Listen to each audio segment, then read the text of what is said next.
Selamat datang di Mata Militer Ngapat tempatnya, info dunia dan Indonesia, dan yang panas-panas tentang militer. Seruput kopi dulu, lor. Belakangan ini, media-media pertahanan Turki ramai membahas kemungkinan Indonesia tertarik terhadap destroyer TF-2000, kapal perang terbesar dan paling ambisius yang pernah dikembangkan oleh industri pertahanan Turki. Kabar ini langsung menarik perhatian banyak pengamat militer. Karena jika benar terjadi, Indonesia akan memiliki salah satu kapal perang paling kuat di kawasan Asia Tenggara. TF-2000 bukan kapal perang biasa. Kapal ini dirancang sebagai destroyer pertahanan udara yang tugas utamanya melindungi armada dari ancaman pesawat tempur, drone, helikopter, hingga rudal anti kapal. Dengan ukuran yang jauh lebih besar dibanding fregat kelas Istif, kapal ini membawa radar modern, sistem tempur canggih, dan puluhan rudal yang siap diluncurkan dalam waktu singkat. Sekilas, spesifikasi TF-2000 memang terlihat sangat mengesankan. Kapal ini diperkirakan membawa sekitar 96 sel peluncur vertikal. Jumlah tersebut memungkinkan kapal membawa berbagai jenis rudal sekaligus. Ada rudal pertahanan udara jarak dekat, jarak menengah, hingga jarak jauh. Dengan kapasitas seperti itu, satu kapal saja sudah mampu menjadi payung pertahanan bagi seluruh gugus tempur laut. Kalau Indonesia benar-benar mengoperasikan kapal seperti ini, kemampuan TNI Angkatan Laut akan meningkat sangat signifikan. Selama ini, armada Indonesia memiliki banyak kapal perang yang kuat untuk patroli, pengawalan, dan peperangan permukaan. Namun, kemampuan pertahanan udara area masih menjadi salah satu kebutuhan yang terus diperkuat. TF-2000 bisa mengisi kekosongan tersebut. Kapal ini dapat menjadi pusat komando pertahanan udara armada. Semua kapal di sekitarnya dapat menerima data target dari radar destroyer, sehingga kesadaran situasi seluruh armada meningkat drastis. Namun di balik semua keunggulan itu, ada satu hal yang menurut saya perlu dibahas secara lebih kritis.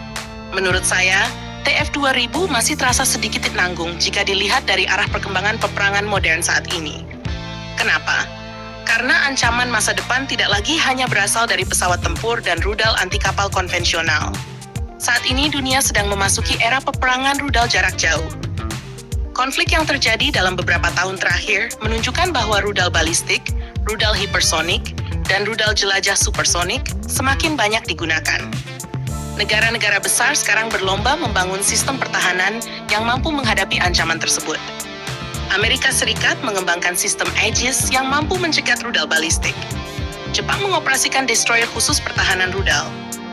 Korea Selatan juga membangun kapal perang yang memiliki kemampuan menghadapi ancaman rudal generasi baru. Dalam konteks itu, TF-2000 memang sangat kuat untuk menghadapi ancaman udara regional.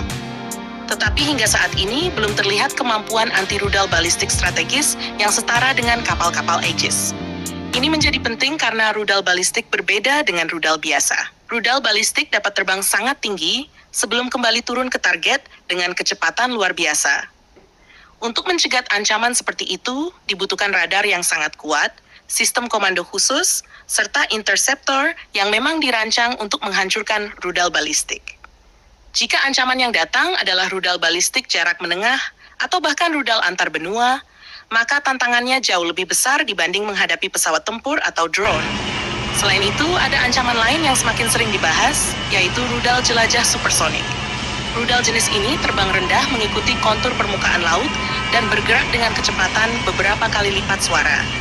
Karena terbang rendah, radar kapal seringkali baru dapat mendeteksinya ketika rudal sudah berada pada jarak yang relatif dekat. Dalam kondisi seperti itu, waktu reaksi menjadi sangat pendek. Awak kapal harus mendeteksi, mengidentifikasi, mengunci, dan meluncurkan rudal pencegat hanya dalam hitungan detik.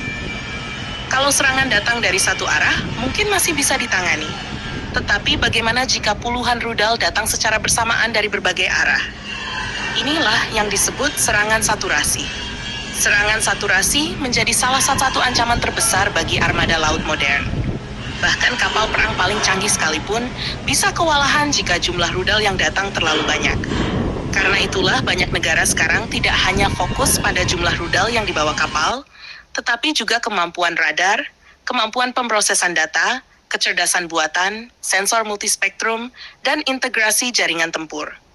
Dalam hal ini, TF-2000 memang sudah memiliki teknologi yang sangat maju dibanding banyak kapal perang lain di kawasan. Namun untuk menghadapi ancaman rudal balistik dan hipersonik, ada satu hal yang perlu menjadi perhatian. Meskipun TF-2000 menawarkan kemampuan pertahanan udara yang sangat baik, kapal ini belum bisa dianggap sebagai solusi lengkap untuk menghadapi seluruh ancaman peperangan modern. Saat ini, perkembangan teknologi militer bergerak sangat cepat. Ancaman bukan lagi hanya datang dari pesawat tempur, drone, atau rudal anti kapal konvensional.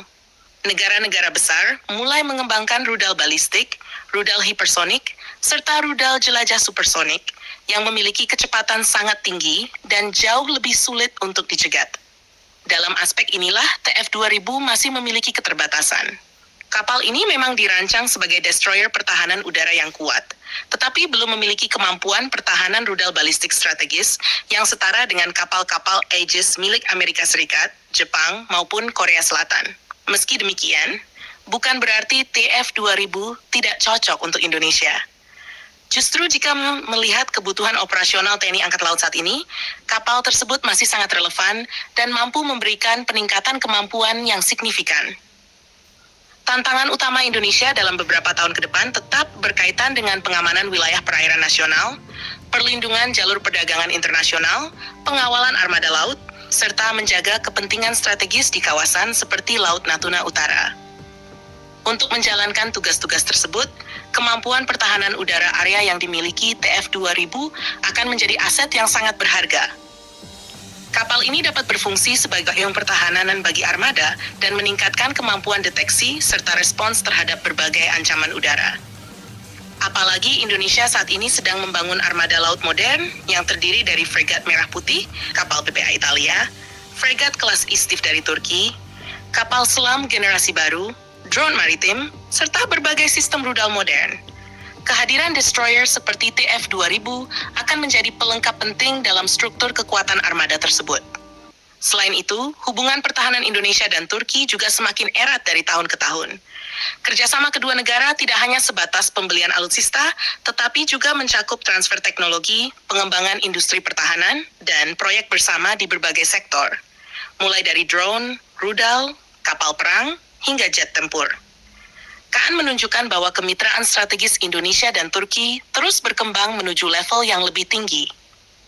Jika suatu saat TF-2000 benar-benar bergabung dengan TNI Angkatan Laut, maka Indonesia tidak hanya memperoleh sebuah destroyer modern. Indonesia juga berpeluang mendapatkan manfaat berupa transfer teknologi, peningkatan kemampuan industri galangan kapal nasional, serta pengalaman dalam mengoperasikan kapal perang kelas berat. Jadi kesimpulannya, TF-2000 merupakan destroyer yang sangat menarik dan berpotensi menjadi salah satu kapal perang paling kuat di Asia Tenggara apabila dioperasikan Indonesia.